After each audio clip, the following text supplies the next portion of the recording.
Il y a 30 ans encore, se croisaient des vies.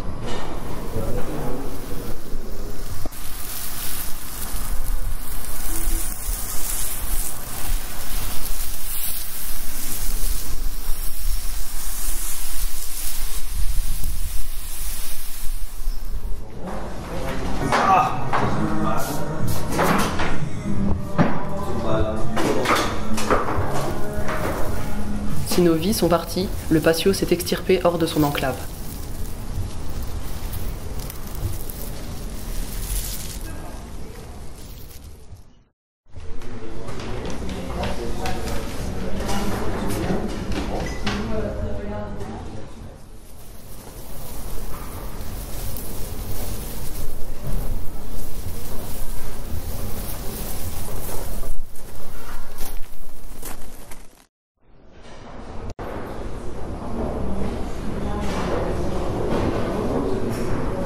Dans cet espace, autrefois passant et sourd, la vie s'épanouit.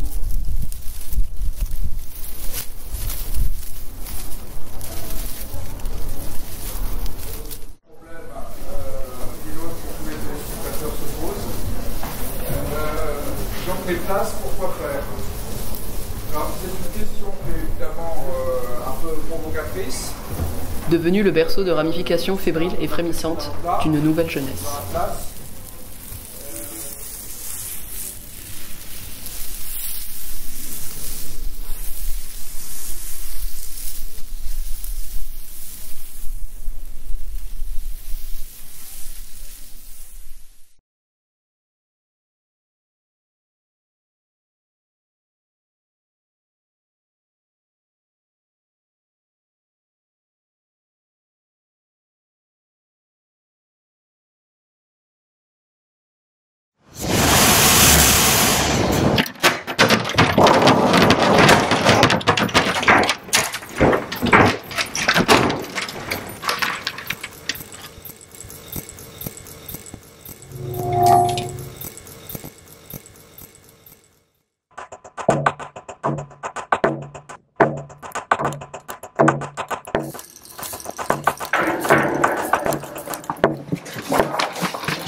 Serge n'était pas content de devoir passer la nuit au centre de la ville, mais il n'avait pas le temps de le quitter avant. Il y avait déjà presque 3 ans que la ville était lancée à cause d'une apocalypse.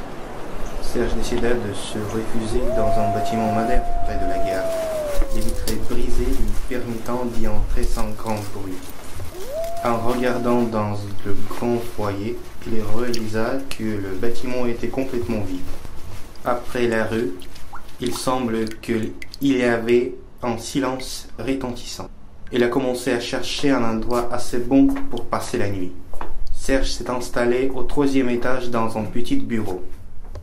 Ici, à sa grande joie, dans un tas de dur et débris, il a trouvé des affaires dans l'autre, un vieux sac de couchage et un sac à dos à moitié vide. Tout Clermont était ici depuis longtemps. Serge ne savait pas ce qui était arrivé au vieux propriétaire, mais c'est la vie, et maintenant ces choses vont l'aider. Avant d'aller au lit, de se coucher, il a décidé de se promener dans le bâtiment. Le silence n'était interrompu que par les sons rares des oiseaux à l'extérieur, le vent qui bouge les constructions et par un bruit monotone au niveau de lui. Étrange, l'après-midi il ne semblait pas audible. Plus Serge descendait bas, plus clairement il l'attendait. Au premier étage, il vit un passage vitré vers le bâtiment à côté. Diable! Pourquoi ne l'avait-il pas remarqué auparavant? Le bruit partait de là. Serge attrapa le fusil plus confortablement et marcha d'un pas ordonné à travers l'allée. Presque immédiatement, il eut vu la source du bruit. C'était une vieille imprimante couverte de poussière. Il a fredonné en essayant d'attraper le papier. Serge s'approcha calmement et éteignit l'imprimante. Soudain, il transpirait. L'électricité n'a pas été là depuis 2 ans. Immédiatement derrière lui, très près, presque à proximité, on entendit un rugissement silencieux et une voix inhumaine. Pourquoi l'as-tu éteint? Je suis en train d'imprimer. Antoine n'était pas content qu'il devra passer la nuit au centre de la ville. Mais il n'avait pas le temps de le quitter avant. Il a décidé de se réfugier dans un surtemps immeuble moderne près de la gare. Les vitrées brisées a permis d'y entrer presque sans bruit. Quelle chance! Dans l'un des bureaux, il a trouvé les affaires de quelqu'un. Seulement dans la soirée, il a commencé à entendre une sorte de bruit croisant.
Ça va encore.